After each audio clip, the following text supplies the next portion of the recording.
guys.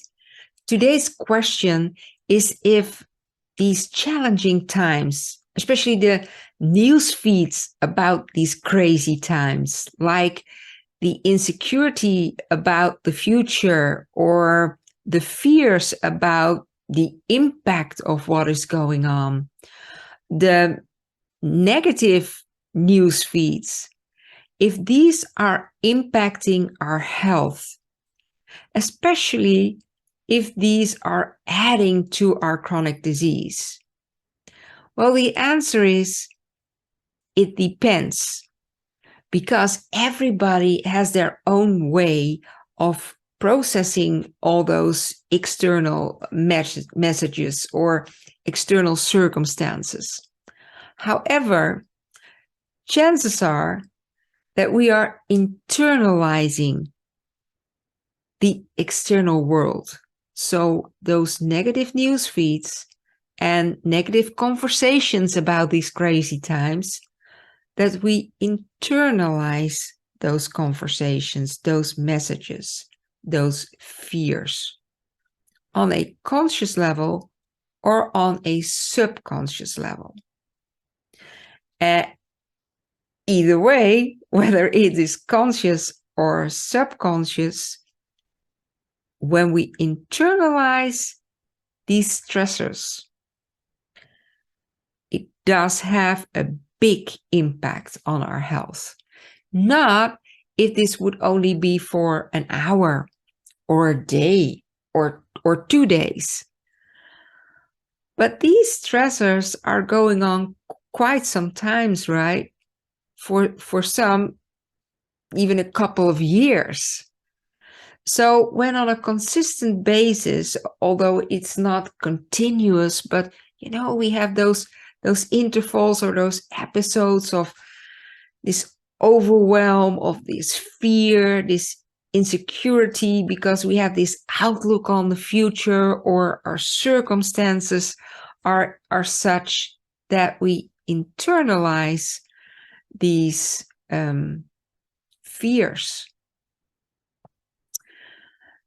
then it really has impact on our body, because internalizing fears is actually the worst thing you can do for yourself.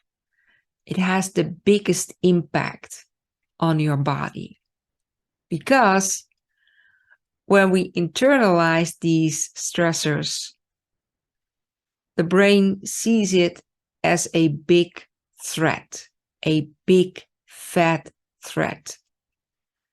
And when the brain perceives it as a threat, there's low-grade inflammation coming, and then either inflammation starts and probably or possibly chronic disease evolves from there.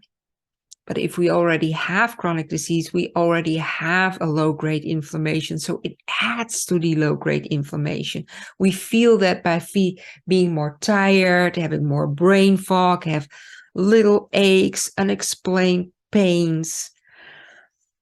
And, well, it exacerbates what we already have, whether that's anxiety or depression or irritable bowel or whatever we experience. Eczema has flare-ups. That's all stress related. So what do?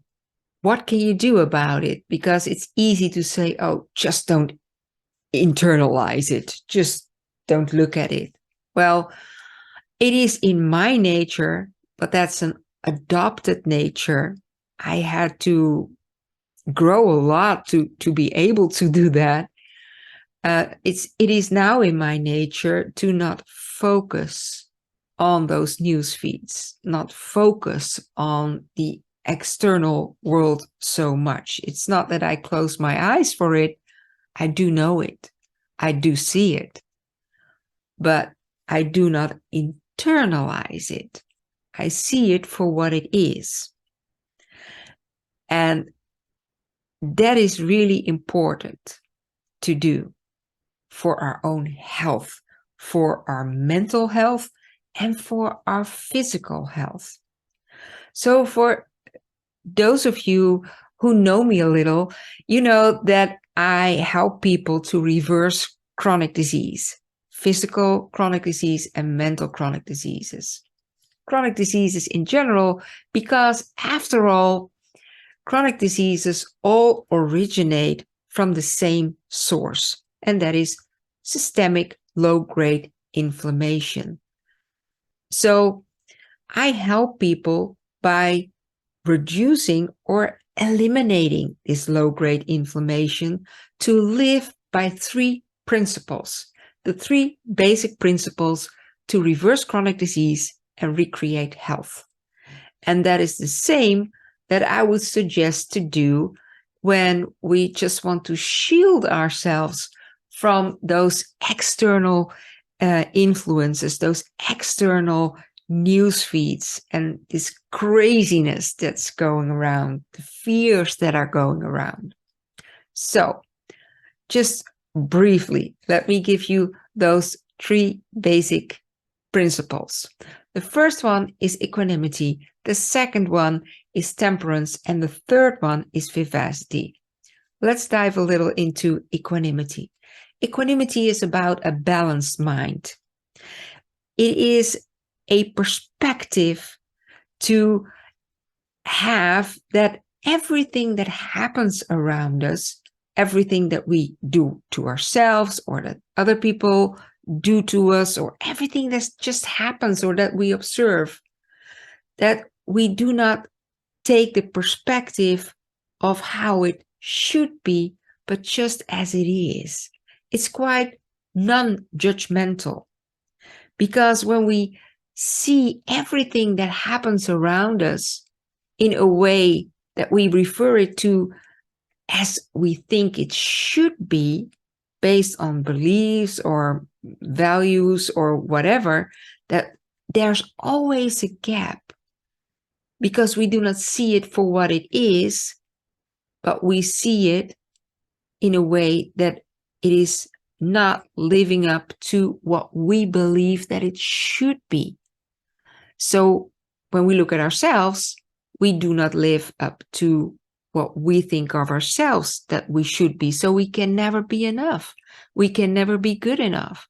Or we look at other people or our spouses or our friends or our children, that they have to live up to a certain standard that we think that it should be.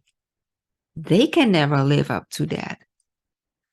And all circumstances have some way of should be's. It should be that way.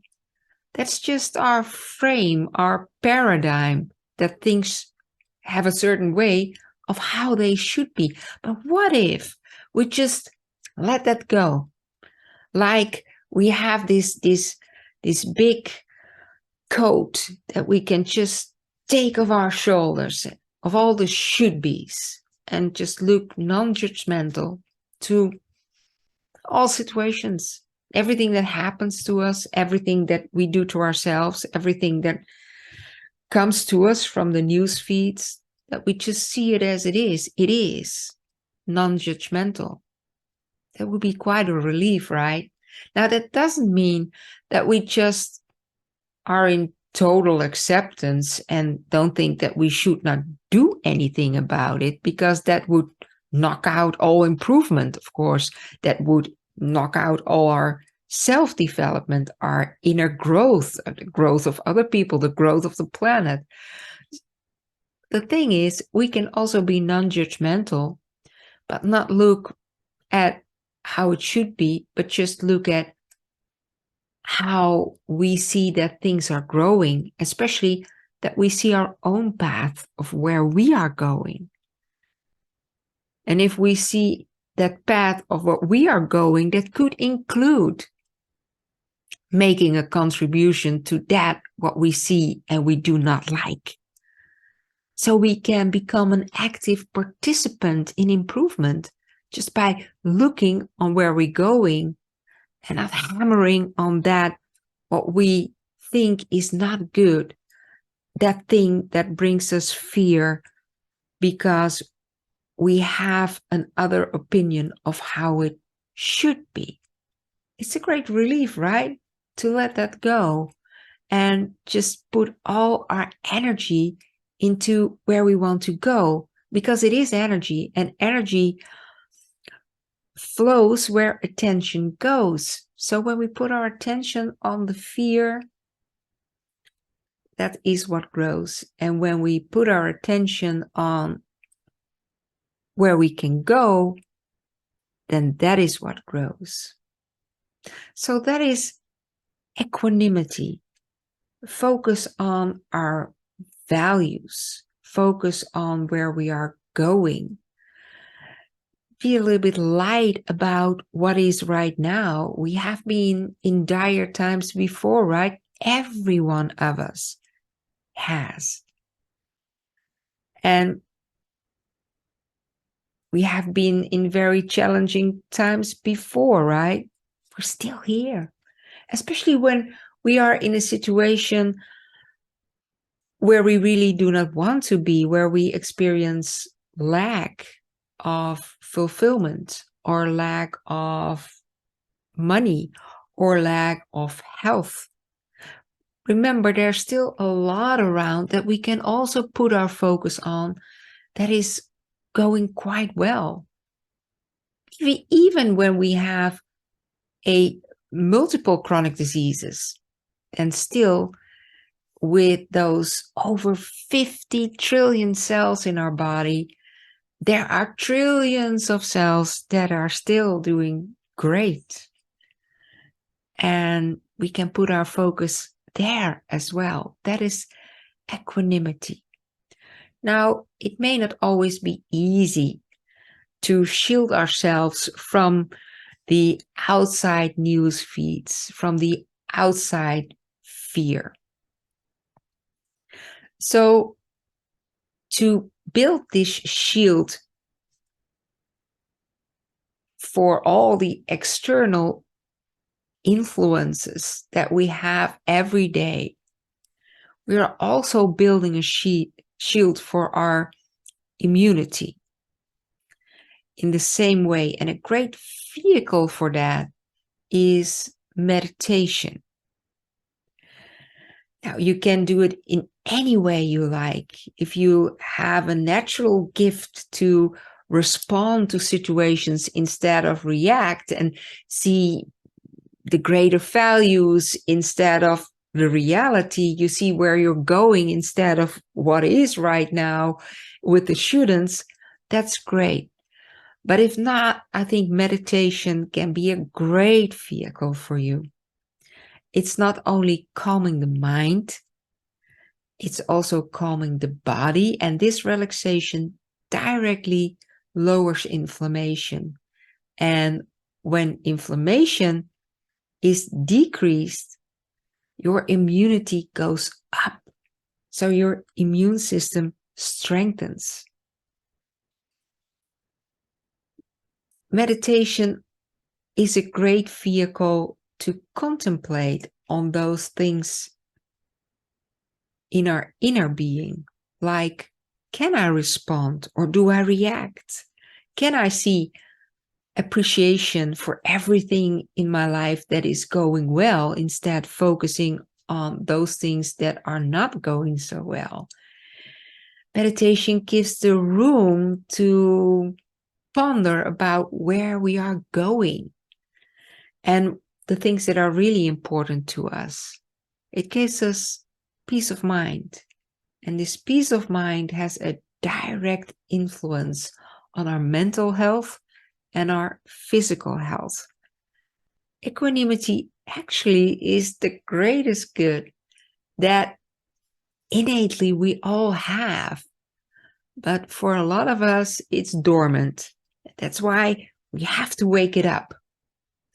And meditation is a great vehicle for that. So the next one, second one, temperance. Temperance has everything to do with our consumption, our foods and our drinks. Temperance is about eating and drinking less. Now, that's not about water, but it's about drinking the sugary or alcoholic beverages. The same for consumption. It's eating less, and it's eating less of the bad foods and drinking less of the bad drinks. Why eat less at all? Now, I'm not sure about you, but most of us eat too much.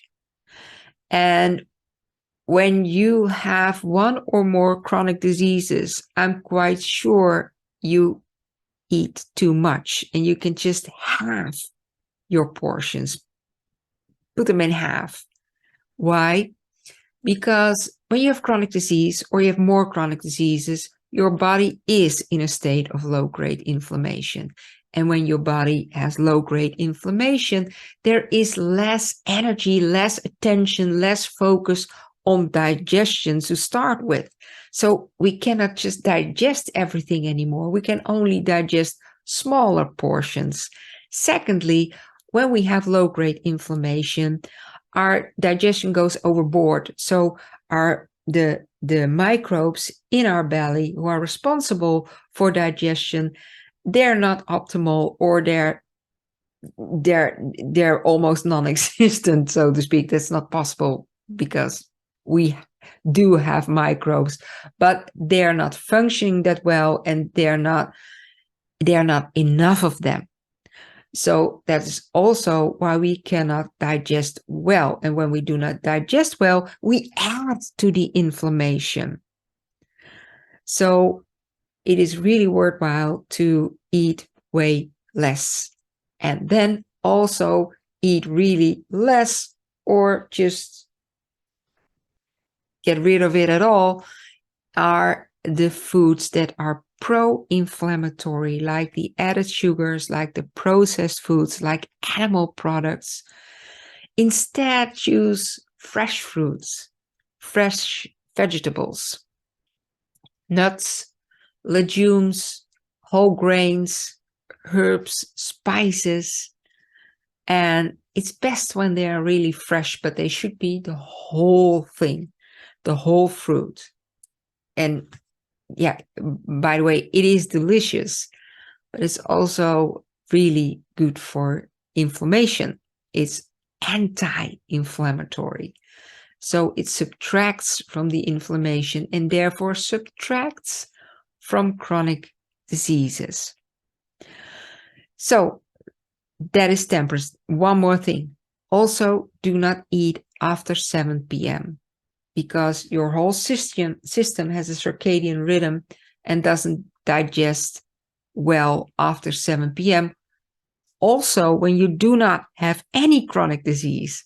Also, when you do not have any low-grade inflammation. That is how we're built.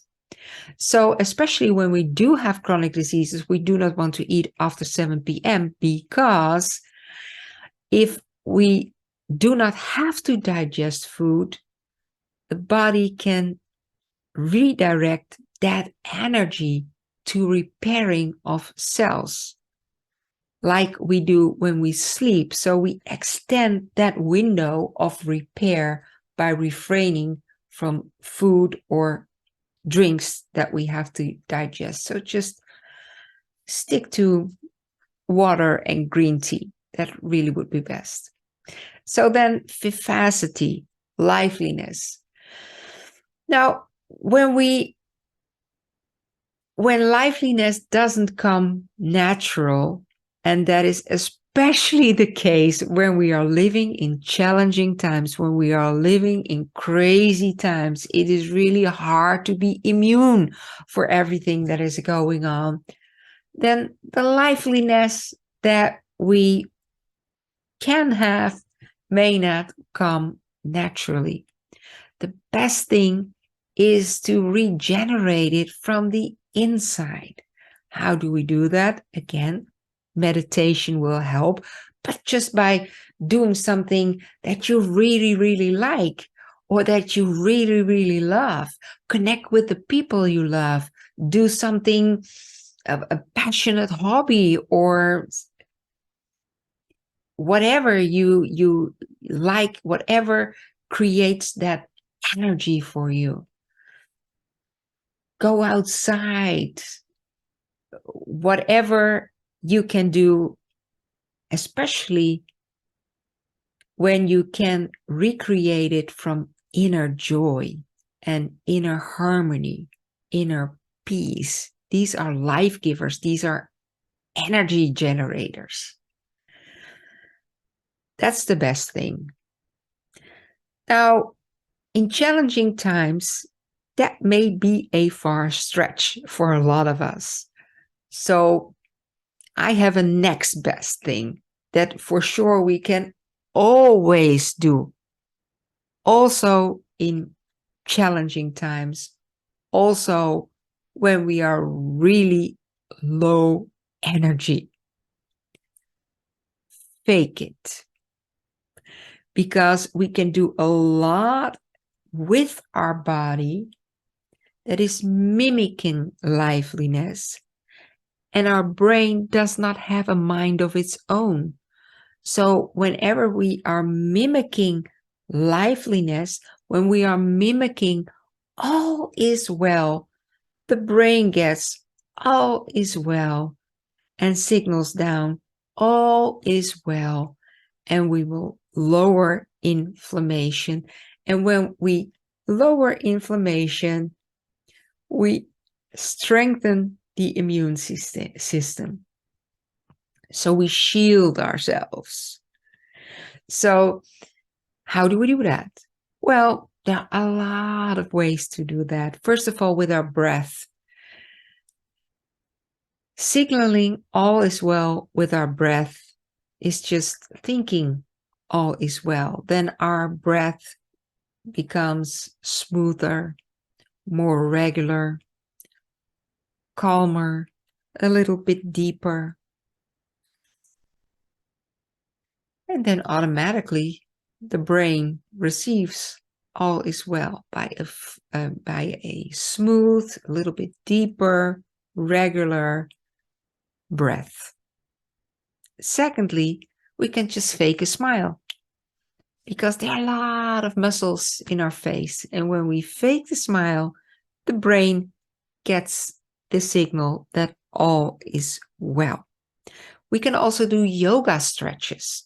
Best thing is to do real yoga, meaning the union of the mind and the body.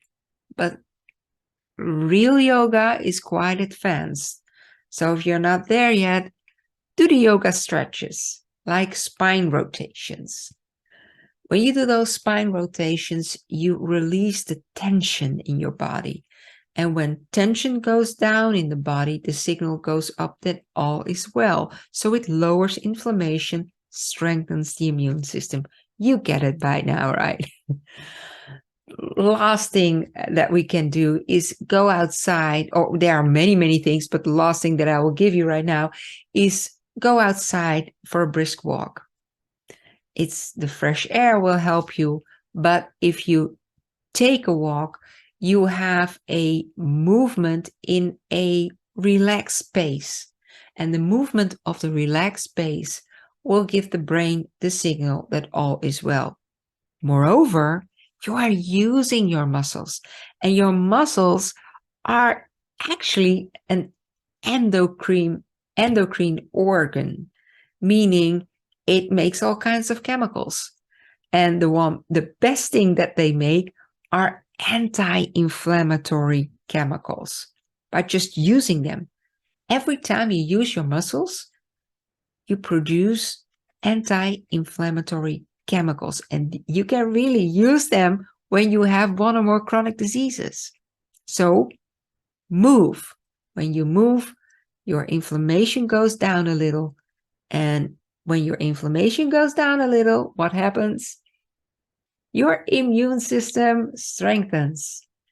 And that will really help you, because with a strong immune system, you are able to reverse chronic disease, recreate health, and shield yourself from infectious disease. But the best thing, because that's what this video is about, you will have more peace of mind and less neuroinflammation and less anxiety and more resilience, mental resilience, more equanimity, and you have your own natural shield to all those challenging news feeds and challenging circumstances that we all have right now. So I hope this helps, and see you next time. If this was valuable to you, like and subscribe so you don't miss future episodes.